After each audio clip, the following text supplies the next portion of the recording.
If you're new here, don't forget to subscribe and hit the like button. Your support keeps us going and helps us share more stories that stay with you. My wife's friend had come over to help her set the table for dinner.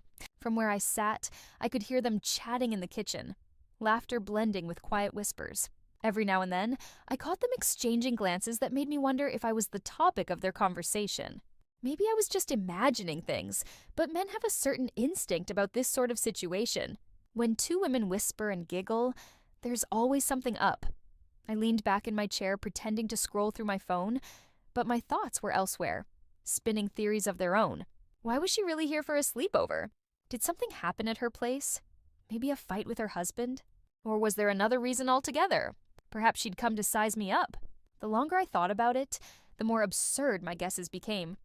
A few minutes later, they came out of the kitchen, arms full of snacks and a bottle of wine. That's when it hit me. This wasn't a quick visit. It was turning into a full-on girls' night. My wife smiled and said, "We thought it'd be nice if the three of us hung out together tonight." That line caught me completely off guard. Normally, I'd have made an excuse, said I was tired, or slipped away to watch something on TV. But for some reason, something told me to stay. I couldn't explain it, but I had a strange feeling the night was about to take an unexpected turn. Her friend took the seat directly across from me. Not beside me, but perfectly placed so our eyes could meet easily. They poured the wine, lifted their glasses, and she met my gaze with a teasing smirk. "To good company," she said. I smiled back, holding her stare just long enough. "To surprises," I replied. Our glasses clinked softly, and in that small moment, I realized a quiet game had begun. I didn't know the rules yet, but somehow, I was already playing. The first sip of wine went down smoothly, washing away the weight of the day. The three of us sat around the table, the night still young, the air thick with something I couldn't quite name.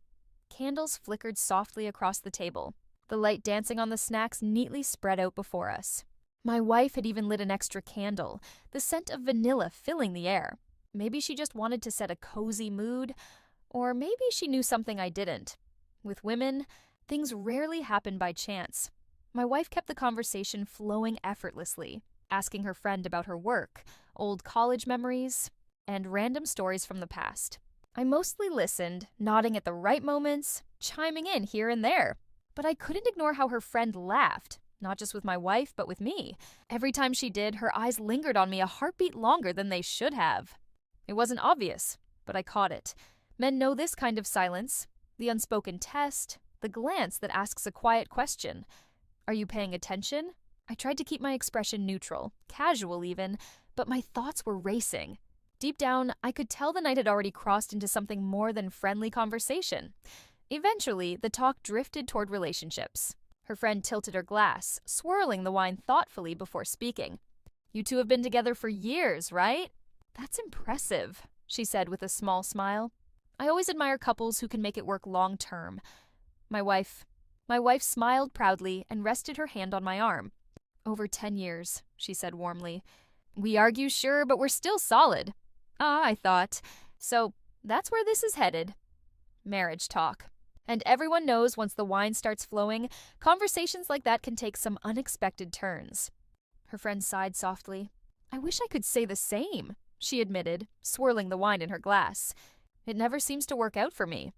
Either the guy's too nice and I get bored, or he's passionate but impossible to live with." My wife nodded sympathetically. "Yeah, it's hard to find that balance."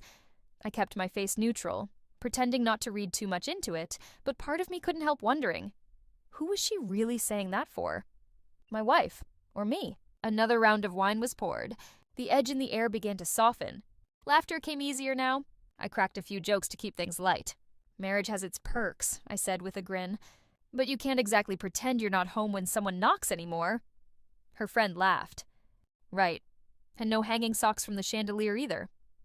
"Exactly," I replied, chuckling. "And dinner's no longer optional. It's tradition." My wife rolled her eyes playfully. "You'd say that even if you were single." We all laughed, and for a brief moment, the room felt easy and warm again. But beneath the laughter, something subtle had shifted. The air felt thicker, charged with something unspoken. Her friend brushed a loose strand of hair behind her ear and leaned forward slightly. The movement was small, natural even, but enough for her dress to pull in a way that caught my attention. My eyes followed before I could stop them. My wife was still talking, but I didn't hear half of what she said. The wine was doing its job, dulling my guard and sharpening everything else.